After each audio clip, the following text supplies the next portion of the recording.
അതിൻ്റെ മെയ്വഴക്കം അല്ലെങ്കിൽ ശരീരത്തിൻ്റെ ആ ഭാഷ ഒരു പക്ഷേ അത് ലാലിൻ്റെ നടന വൈഭവത്തിൽ പ്രതിഫലിക്കുന്നുണ്ട്. അതിൻ്റെ ഒരു സിദ്ധിയെക്കുറിച്ച് ആരൊരാൾ ചോദിക്കാനോ പറയാനോ നിൽക്കുന്നുണ്ട്. അപ്പോൾ ഈ ഒരു ജങ്ചറിൽ ചോദിച്ചു പോകുന്നതാണെന്ന്. ആയിക്കോട്ടെ.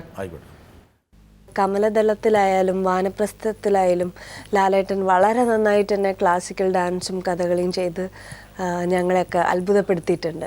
അപ്പം അതെങ്ങനെയാണ്, അതിന് എന്ത് പ്രിപ്പറേഷനാണ് ലാലേട്ടൻ ചെയ്തത്? ഒന്നും ചെയ്യാൻ സാധ്യതയില്ലല്ലേ?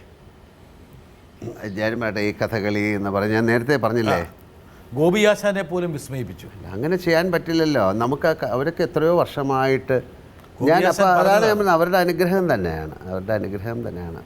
ഇപ്പോഴും എനിക്ക് ഓർമ്മയുണ്ട്, ഞാൻ അതിലെ പുതന മോക്ഷം എന്ന് പറയുന്ന ചെയ്യുന്ന സമയത്ത്, അത് ചെയ്യുന്നതിന് മുമ്പ് അദ്ദേഹം ഇതുണ്ടല്ലേ, രാജശില്പി. അതെ,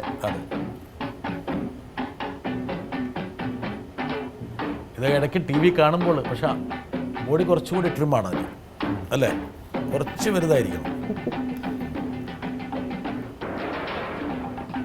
ലാൽ ഇത് മുഴുക്കൻ ഞാൻ കണ്ടോട്ടെ. അല്ല, അതപ്പോൾ അങ്ങനെ ഇപ്പോൾ ഇത് ഈ സമയത്ത് ചെയ്യുമ്പോൾ ഇത് നട്ടുവം പരമശിവൻ മാഷ അദ്ദേഹമാണ് ചെയ്തത്. പക്ഷെ അതിന് വേണ്ടിയിട്ട് ഒരു 10 ദിവസത്തെ റിഹേഴ്സൽ ഒന്നും ചെയ്തിട്ട് ഞങ്ങൾ ചെയ്യുന്നില്ല. ഒന്നത് അതിനുള്ള സമയമില്ല സിനിമയിൽ. അപ്പം ഇപ്പോൾ ഈ കമലദളം എന്നുള്ള സിനിമയിലെ നൃത്തമായാലും ഒക്കെ അപ്പം തന്നെ ചെയ്യുന്നതാണ് അത്. പിന്നെ ഇതൊരു ഞാൻ പറയുന്ന സിനിമയ്ക്ക് ഒരുപാട് ഒരു പ്രാവശ്യം തെറ്റിയാൽ രണ്ടാമത് എടുക്കാം, അല്ലേ?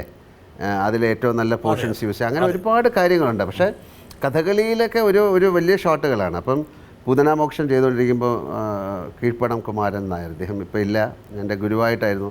അദ്ദേഹം എന്നെ വിളിച്ചിട്ട് പറഞ്ഞു, ആ മദ്ദളം നിൻ്റെ കണ്ണിൽ വരട്ടെ എന്ന് പറയുന്ന ഒരു ചെറിയ കാര്യങ്ങളാണ്. അപ്പം അത്തരം ആൾക്കാരുടെ ഒരുപാട് അനുഗ്രഹങ്ങളാണ് നമ്മളെ കൊണ്ട് അത് ചെയ്യിക്കാൻ സാധിക്കുന്നത്.